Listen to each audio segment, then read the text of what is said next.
Let me tell you about ProHealthConnect.com. It's transforming healthcare payments, providing retailers a seamless process for over-the-counter and healthy benefit programs. By connecting retailers, health plans, and payment processors, ProHealth Connect creates one powerful, unified network. They empower independent grocers and pharmacies to accept health benefit cards without changing how they do business. With over 10,000 locations nationwide, helping more than 1.3 million people access the care and nutrition they need. Go to ProHealthConnect.com. Listen, all you New Yorkers.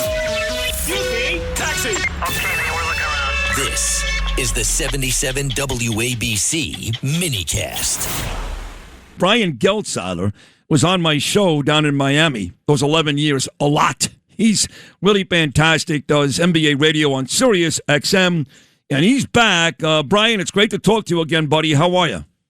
I'm great, Sid. It was a long time ago. I was on in Florida. When no one was putting me on the radio, you were putting me on the radio, dude. It is absolutely my pleasure to spend some time with you today on this incredibly successful show that you have. Thank you, Brian. And you're great. You built yourself a tremendous career, NBA. Everybody in those circles, they all know you. They all love you. A local guy, too, in New Jersey. And we kind of flipped the switch because most of the time I was talking to you down in Miami, it was about the big three, LeBron James and Dwayne Wade and Chris Bosh, and those guys did go to 4 consecutive NBA finals. They don't win them every year. They won 2 of them, but that was quite a time to be down in Miami.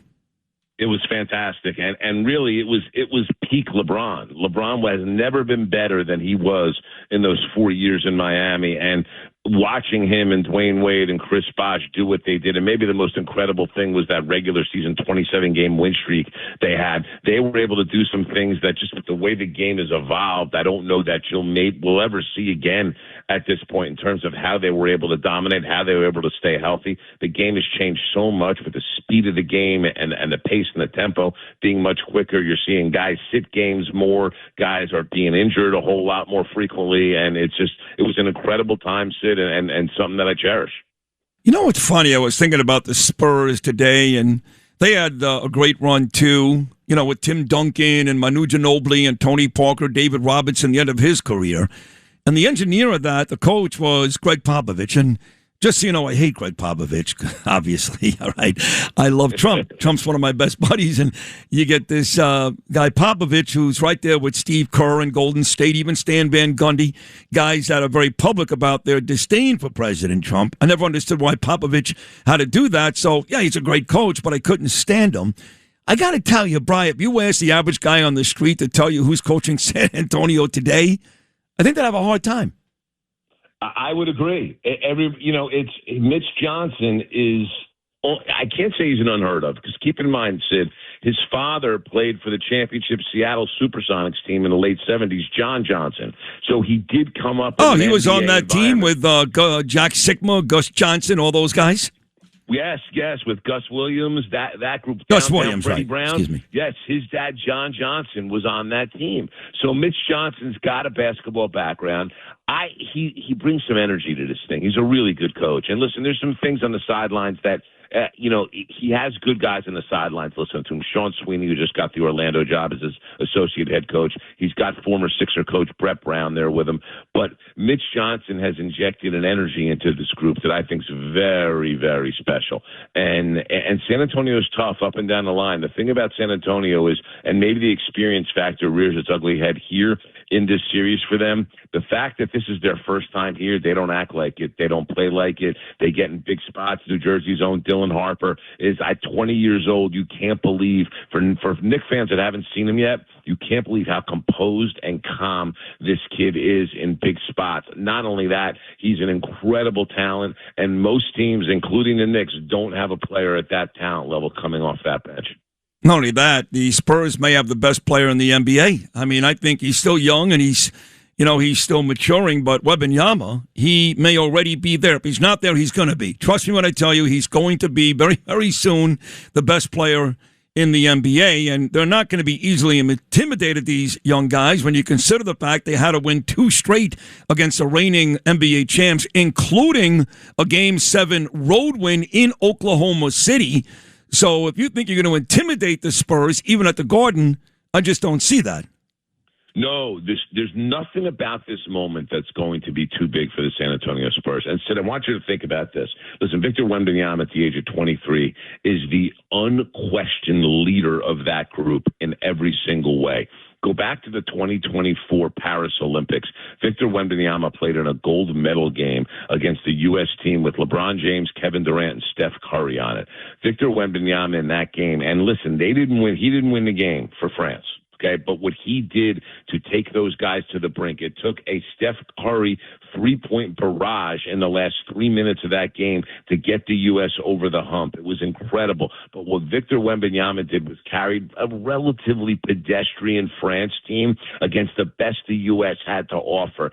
That moment, 2 years ago, wasn't too big for him. This isn't going to be too big for him. And you see guys follow his emotional cues. You saw a situation a couple games back where he felt as though he was not being treated all of that well by the officials and being knocked around by Oklahoma City late in the blowout. He sent Mason Plumlee and Bismack Biyombo out on the court to do a little goon work for him, and they went right and did it immediately. There's something with Wembanyama at a young age where he's just an it guy that has it all together, and the Spurs are smart enough to follow his lead in everything that they do. He's a highly emotional player. He's a highly competitive player, but he's really, really wise beyond his years. And listen, for Knicks fans that haven't seen him, this is something unlike anything you've ever seen on an NBA basketball. They should have seen him, of course, because the Knicks won that silly cup series that they played midway through the season, and the Knicks actually beat the Spurs. So we've seen them, we've beaten them, but that doesn't mean that that's going to translate to an NBA Finals win.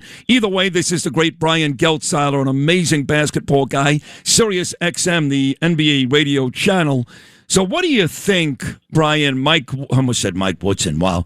What do you think Mike Brown said to this group of Knicks after Game 3 against Atlanta? They're down 2-1. We know what's transpired since. 11 consecutive victories, the majority of which in blowout fashions, including 3 road wins in deciding games where they won by 30 or more. What the hell do you think Mike Brown said to the Knicks after the Game 3 loss to the Hawks that has turned this group into maybe the most dominant Knick group ever? Two things involved here, Sid. Number one was a decisive shift in what they did defensively.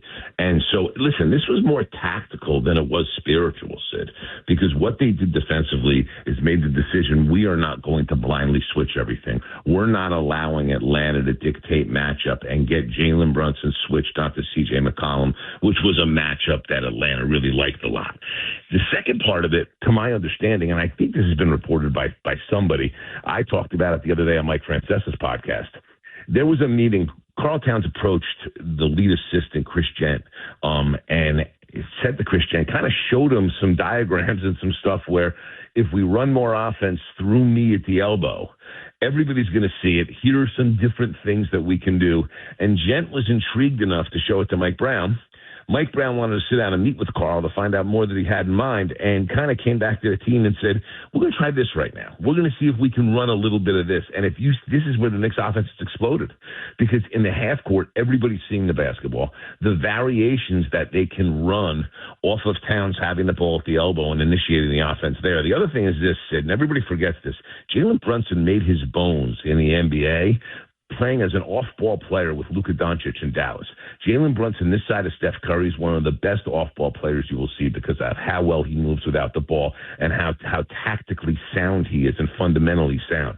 Brunson being off the ball also spares him all of this having to bring the ball up and have it in his hands all the time, so he's not exhausted late in games. And you saw that in Game 1 of the Cleveland series where the Knicks didn't play well, and Brunson had a whole lot of gas in the tank and a whole lot of energy to carry the team on his back. So there's been kind of listen, Mike Brown's whole thing walking in was collaboration. Here was a situation where he had his eyes and ears open and listened to somebody's idea on what they can do to be able to improve what the team was doing. And there was a player that did it, and it benefited the player in a big way, except for one thing. Right now, this side of Jalen Brunson, Karl Towns, and he may be more important than Jalen Brunson to this team for what they're going to need from him in this series, and he has been incredible in these playoffs. The unsung hero of the Knicks, Karl Anthony Towns.